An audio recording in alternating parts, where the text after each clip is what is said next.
NEET NEET NEET NEET NEET क्या होगा NEET का दोस्तों। नीट के बारे में इतनी चर्चा हो रही है पूरे देश के अंदर कि अब चारों तरफ नीट का ही बोलबाला हो रहा है। उसके बाद यूपीएससी में गड़बड़ का, फेक सर्टिफिकेट बनाने वाले ऑफिसर, और इसके अलावा पेपर लीक का मैटर भी फैलता जा रहा है। फिलहाल नीट के बारे में एक अच्छी खबर है या बुरी खबर है तो आप डिसाइड करोगे।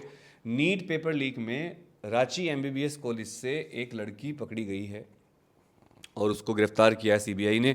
सीबीआई बहुत सीरियसली इसमें काम कर रही है और इससे पता चलता है, जितना मेरा एक्सपीरियंस है, कि इसमें मोदी जी अपने आप ही इन्वॉल्व हो गए हैं खुद ही, और मोदी जी इस पूरे मामले को मॉनिटर कर रहे हैं। और अगर आप इस मामले को देखोगे तो यहाँ पर मैं इसको थोड़ा बड़ा करके दिखाने की कोशिश करता हूँ।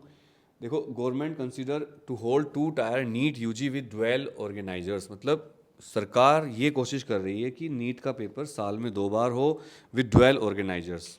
Significant changes are anticipated for undergraduate medical dental entrance test, as the government is considering dividing the national eligibility cum entrance test undergraduate NEET UG, इसका पूरा नाम है, in a 2-tier exam system with dual organizers। मतलब 2 लोगों को जिम्मेदारी दी जाएगी। एक पेपर पहली जो करवाया जाएगा वो अलग एजेंसी करेगी और दूसरा पेपर दूसरी एजेंसी करेगी। एक बड़ा चेंज ये भी कर रहे हैं कि इसमें हाइब्रिड मोड में डिलीवरी होगी, जो पेपर होगा।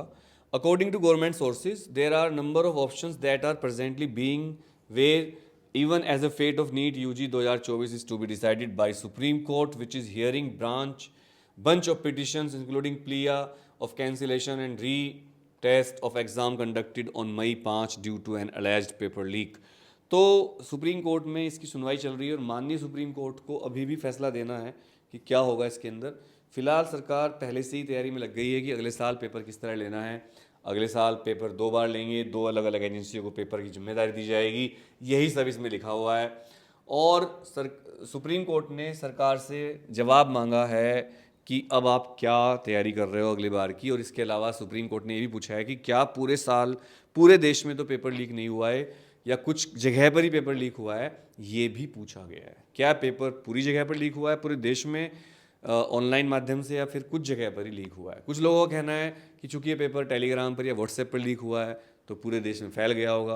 और कुछ लोगों का कहना है कि जिन्होंने पेपर लीक किया है, सुप्रीम कोर्ट ने भी ये कहा था कि जिन्होंने पेपर लीक किया उनकी मंशा पूरे देश में पेपर लीक करने की नहीं थी, वो तो चाहते थे कुछ बच्चों को पेपर मिले जिनसे पैसे लिए गए थे। अब देखना ये है कि माननीय सुप्रीम कोर्ट क्या कहता है। मेरा ऐसा मानना है, जो मुझे लग रहा है, कि सीबीआई जांच चलती रहेगी, गिरफ्तारियां हो रही हैं, बच्चे पकड़े जा रहे हैं, बहुत सारे बच्चे तो फंस गए इसमें पैसे के लालच में, लेकिन इसके जो सूत्रधार हैं, मुझे ऐसा लगता है पर्सनली कि इसमें कोचिंग सेंटर इन्वॉल्व होंगे कहीं ना कहीं। जो कोचिंग सेंटर बहुत बड़ा बड़ा रिजल्ट अपना शो करते हैं, उनका भी कहीं ना कहीं इसमें कुछ जुगाड़ है, क्योंकि यार इतने बड़े लेवल पर पेपर लीक होना, पैसा इन्वॉल्व है इसमें। तो फिलहाल देखते हैं क्या होता है, जो भी होगा अच्छे के लिए होता है ना। तो जो बच्चे तैयारी कर रहे हैं वो निराश ना हो। बहुत से बच्चे मुझे ऐसे मिले, मेरी बात हुई उनसे कि अब वो नीट नहीं करना चाहते। सर क्यों भाई? क्योंकि सर नीट का पेपर तो लीक हो रहा है। अरे भाई हो रहा है, मानते हैं, लेकिन आप अपनी तैयारी करिए, अच्छाई के साथ चलिए। बुराई हमेशा रही है, रहेगी, लेकिन इसका मतलब ये नहीं कि जो अच्छे बच्चे हैं, पढ़कर निखर कर मेहनत करके जो डॉक्टर बनते हैं वो भी बच्चे भी हैं। अच्छे डॉक्टर भी तो हैं ना। ये जो आपके आसपास अच्छे डॉक्टर हैं, कौन है? ये लोग वही हैं जो पढ़ लिख कर ऊपर आए, जिन्होंने मेहनत करी है। और गुरु घंटाल, मुन्ना भाई तो हर जगह रहते हैं, हर फील्ड में। टीचिंग में आप देख लो, टीचिंग में बहुत सारे टीचर आपको फर्जी डिग्री वाले मिलेंगे, बड़े बड़े बोर्ड लगाकर कोचिंग खोल रखी है, स्कूलों में पढ़ा रहे हैं। ये तो हर जगह है, सारे सरकारी डिपार्टमेंट में मिल जाएंगे आपको ऐसे लोग, प्राइवेट मिल जाएंगे, चलता है, ठीक है। शैतान तो रहेगा, भगवान होगा। तो चलिए, नमस्कार। एग्जाम जानकारी को सब्सक्राइब करके रखिए और बेल आइकन दबा लीजिए, और जो भी आपका कमेंट हो नीचे जरूर करिएगा उसको।